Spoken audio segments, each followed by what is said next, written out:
सरकार का नंबर धारा 375, 376 था। अब जहां से अपराधों की बात शुरू आती है, इसमें सबसे पहले धारा 63 और की शुरुआत होगी।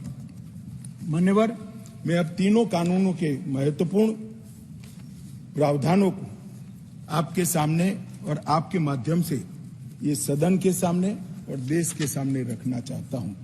भारतीय न्याय संहिता की मैं पहले बात करूंगा मान्यवर, और जैसा मैंने कहा कि इसमें ढेर सारे मानव संबंधित अपराधों को बहुत पीछे रखा गया था, क्योंकि इसका महत्व ही नहीं था। उनका महत्व अपना शासन चलाना था। जैसे बलात्कार का नंबर धारा 375, 376 था। अब जहां से अपराधों की बात शुरू आती है, इसमें सबसे पहले धारा 63 और धारा 69 में बलात्कार को रख दिया गया है। गैंग रेप को भी आगे लाया गया, बच्चों के खिलाफ अपराध को भी आगे लाया गया है। मर्डर 302 था, अब 101 हुआ है।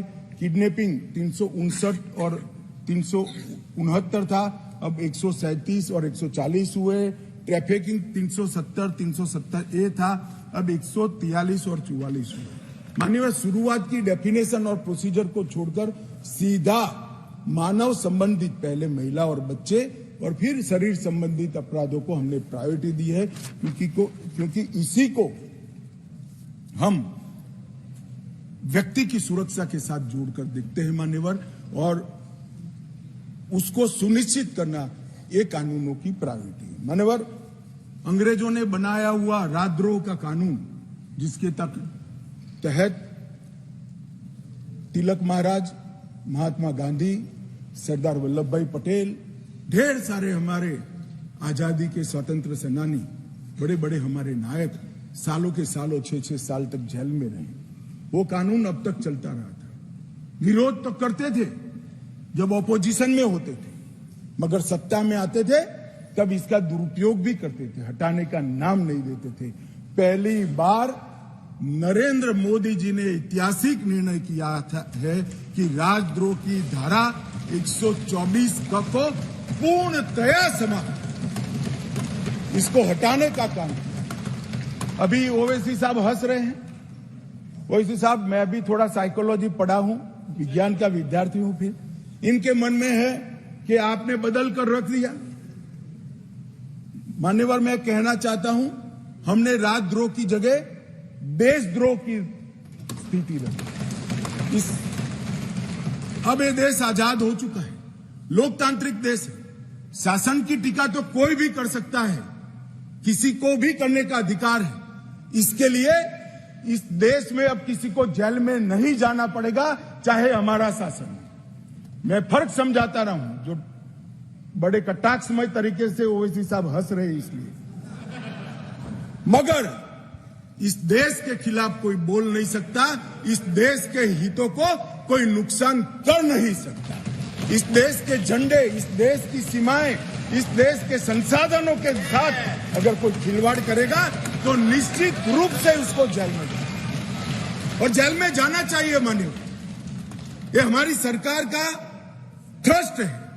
इस देश की सुरक्षा किसी भी की सुरक्षा से सबसे ऊपर होनी चाहिए, सुप्रीम होनी चाहिए, सबसे पहले राष्ट्रपति। इसलिए जो लोग राजद्रोह हटाकर हम देशद्रोह की धारा लाए हैं, इनको अपने विचारों के कपड़े पहनाने का प्रयास करते, इसलिए मैं इस पर डिटेल में बात करता। मान्यवर, आईपीसी 124C, उसमें शब्द प्रयोग था सरकार के खिलाफ की गई बात।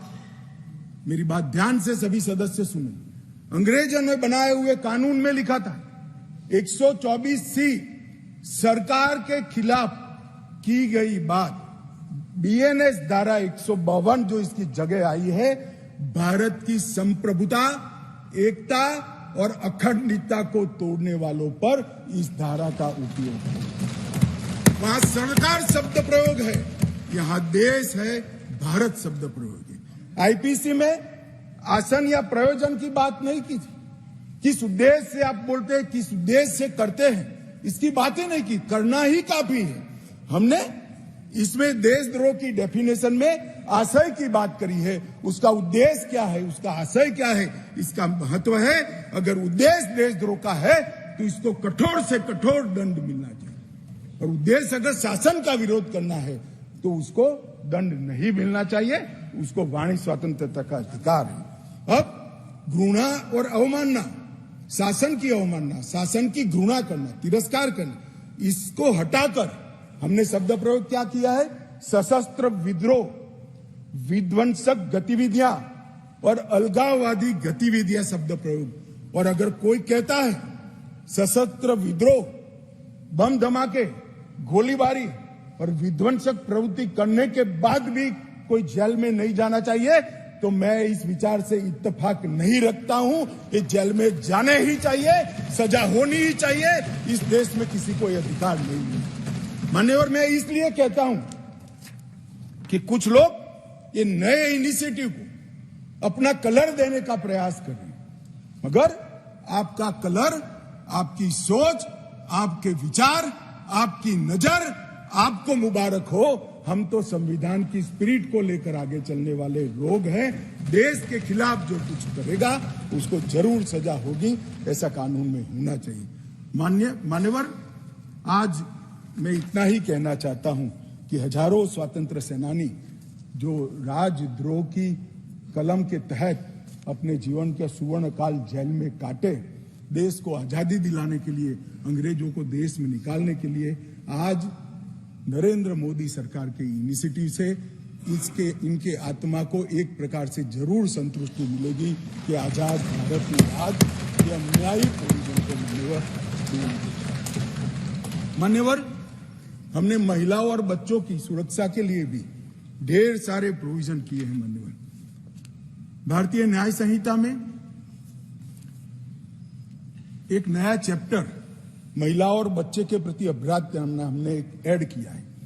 इस विधेयक में 18 वर्ष से कम उम्र की महिला के बलात्कार से संबंधित प्रोविजन में हम बदलाव कर रहे हैं। मौजूदा बलात्कार का प्रोविजन रीनंबरिंग तो हुआ है, तथा नाबालिग महिलाओं के सामूहिक बलात्कार को पॉक्सो के साथ सुसंगत बना देता है, क्योंकि कुछ प्रोविजन ऐसे थे जो पॉक्सो में ज्यादा हार्ड थे, जिनको फेवर करनी थी वहां पुलिस स्टेशन में पॉक्सो अप्लाई नहीं किया जा सकता है।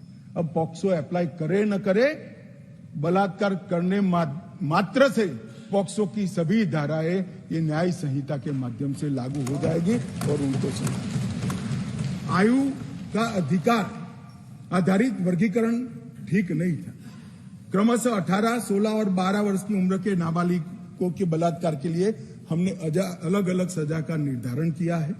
18 वर्ष से कम आयु की बच्चियों के मामले में आज जीवन कारावास और मृत्यु दंड का प्रावधान हमने किया है। मान्यवर, उनको फांसी की सजा। गैंग रेप के मामलों में 20 साल की सजा या जिंदा रहने तक की सजा का प्रावधान किया है, और 18 वर्ष से कम उम्र की स्त्री के साथ बलात्कार में फिर से फांसी की सजा को हमने यहां पर रखा है। मान्यवर, बलात्कार की परिभाषा के तहत भी एक एनोमली थी। सहमति से बलात्कार में 15 वर्ष की जो आयु डाली थी उसको बढ़ाकर हमने 18 साल किया है। तो 18 साल से कम आयु की बालिका के साथ कोई भी कुछ करेगा तो माइनर रेप के दायरे में घुस जाएगा। मान्यवर, इसके बाद जेंडर न्यूट्रल कानून बना है। कई जगह पे कई सारी चीजें छूट गई थी। लड़के और लड़कियों के व्यापार